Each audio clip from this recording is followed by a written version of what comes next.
Dan setiap kali sidang parlimen bermula, Menteri Dalam Negeri akan mengusulkan supaya pihak polis memudahkan ahli-ahli parlimen pergi ke parlimen. Tetapi apa yang berlaku? Hari Isnin kami nak pergi ke parlimen, disekat. Ahli parlimen tak boleh masuk parlimen. Kononnya COVID sedang merebak di situ. Yang peliknya sebelah petang, Director Jeneral DG Kementerian Kesihatan masuk ke parlimen. Ini lawak di abad ini, parlimen dipermainkan, institusi demokrasi kita menuju kehancuran kalau Mahyudin Yassin, orang yang merosakkan ini, tidak berhenti ataupun diberhentikan dengan berbagai cara. Beliau melingkupkan sistem parliamentary demokrasi di Malaysia. Sebahagian ahli parlimen UMNO diketuai Presiden UMNO sendiri telah menyatakan keluar daripada Kerajaan Perikatan Nasional. Bagaimana YB Presiden melihat keadaan ini? Kalau dia ada maruah, dia letak jawatan hari ini. Sebab sudah tentu majoritinya telah hilang. Semua pembangkang daripada Pakatan Harapan, Pejuang, Warisan, yang bebas, muda, semua telah menyatakan bahawa mereka menolak Tan Sri Mahyudin Yassin. Dicampur dengan 14 daripada UMNO, sudah tentu dia tak cukup bilang. Tetapi dia tunggu sampailah bulan 9 akan datang, dan sekarang pembelian durian sedang berlaku. Sudah ada report polis yang ditawarkan katanya sampai puluhan juta. Saya dengar laporan mereka, saya sendiri, saya tidak tahulah, saya ni tak laku, tak ada siapa pun mari tanya.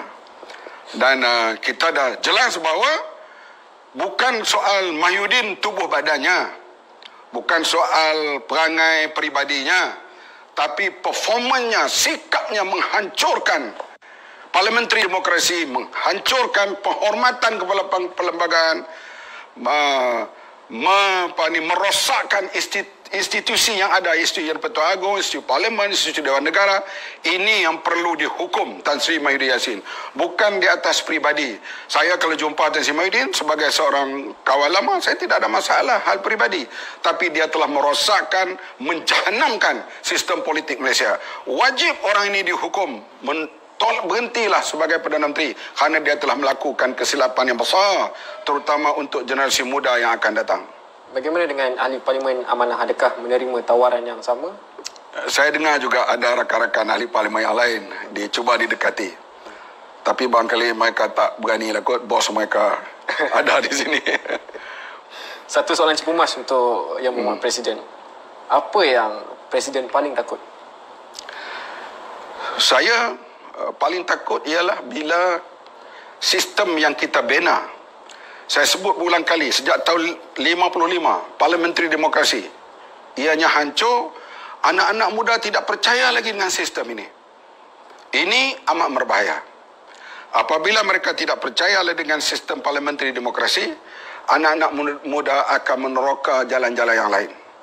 Jalan-jalan yang lain ini, kalau ada unsur-unsur luar masuk, kita tahulah sekarang ni, kalau kita nak untuk kita bangkit secara kekerasan, nak senjata ke sebagainya, itu ada pihak luar boleh beri untuk mengancam keselamatan negara kita.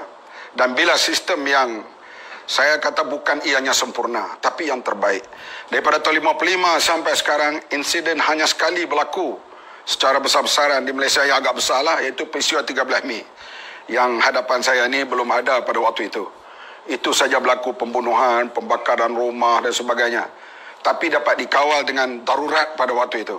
Selepas itu kita tak adalah insiden besar, dan Malaysia memang terkenal di dunia di antara negara masyarakat majmuk, multi-religion, multi-races, tapi dapat hidup dalam keadaan aman dan tenteram, dan kita dianggap dalam negara OIC ini negara yang amat dihormati. Sekarang sudah mulai menurun di bawah Perdana Menteri Tan Sri Mahyudin Yassin. Kita lihat menteri-menteri kita sekarang ni kerap ke Timur Tengah, negara yang tak ada demokrasi, negara yang teruk di sudut human right, tapi mereka amat kurang dan bimbang untuk pergi ke negara-negara yang demokrasinya, integritinya kuat, seperti Australia, New Zealand, negara-negara Eropah yang lain. Dan lagi kita lihat pula penghormatan orang yang kita perkenalkan apa arahan pun rakyat tak ikut, kerana sudah ada macam dua kelas yang saya sebut dalam parlimen. Menteri di England, dia bercium dengan seorang girlfriend dia, kan kita tak tahulah. Dia letak jawatan bukan kerana kesalahan bercium, kesalahannya melanggar SOP. Dia rasa dia bersalah. Satu lagi menteri yang langgar SOP, dia pergi melawat kawasan yang dia tak boleh pergi, dia juga letak jawatan. Ada menteri yang lambat datang ke parlimen, tak dapat menjawab soalan ahli parlimen kerana terlewat, dia letak jawatan. Integriti kita begitu tinggi, integriti mereka begitu tinggi. Tapi di Malaysia bila menteri langgar SOP, ulama carilah burung hut-hut lah, burung gagak lah, burung tiung lah, nak membolehkan kononnya dia ini adalah seperti yang bertugas di zaman Nabi Sulaiman. Ini politik lebay-lebay ni memang orang pandang hina, pandang lemah kepada integriti. Sebab kita lihat sekarang ni perjuangan yang saya sebut Islamis ini, mereka hanya tumpukan kepada soal fiqh dan jurispruden, tidak pergi kepada keadilan sosial. Inilah yang kita tewas, tidak seperti yang dikemukakan oleh Sayyidina Ali karamallahu wajhah, seperti dikemukakan oleh Umar Abdul Aziz, yang pemisahan harta pribadi dengan harta awam, harta kerajaan. Sekarang parti-parti Islam yang berpeluang dapat kuasa, mereka melingkupkan pandangan orang terhadap Islam itu sendiri. Kenapa kita lihat sekarang ni, dari segi menteri-menteri di antara langgar banyak SOP ini, banyak daripada menteri yang beragama Islam dan juga daripada parti Islam itu sendiri.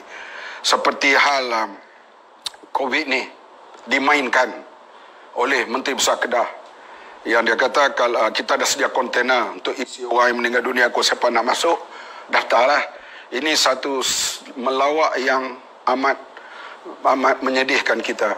Kita boleh faham perasaan keluarga ibu bapa bila kehilangan Sazni Munir. Kami bagaimana sedihnya. Gitu juga kita kehilangan Sarah, isteri kepada Syuaib, dan Syuaib bagaimana perasaannya pula menanggung penderitaan berminggu-minggu melihat isterinya dalam menderita itu. Tiba-tiba hal kematian ini dimainkan oleh Menteri Besar Kedah. Jadi saya nak sebut di sini, saya ulang balik, bila parliamentary demokrasi ini kalau hancur, ia berbahaya kepada Malaysia. Yang Malaysia ini pula masyarakat majmuk, unsur-unsur luar mudah ditiupkan untuk main isu perkauman, agama dan sebagainya. Dengan parliamentary demokrasi, kita bergaduh, berperang dalam ceramah, dalam kempen dan semua. Akhirnya siapa yang memerintah bergantung kepada rakyat yang menentukan. Dan sistem inilah yang saya bimbang kalau ianya hancur.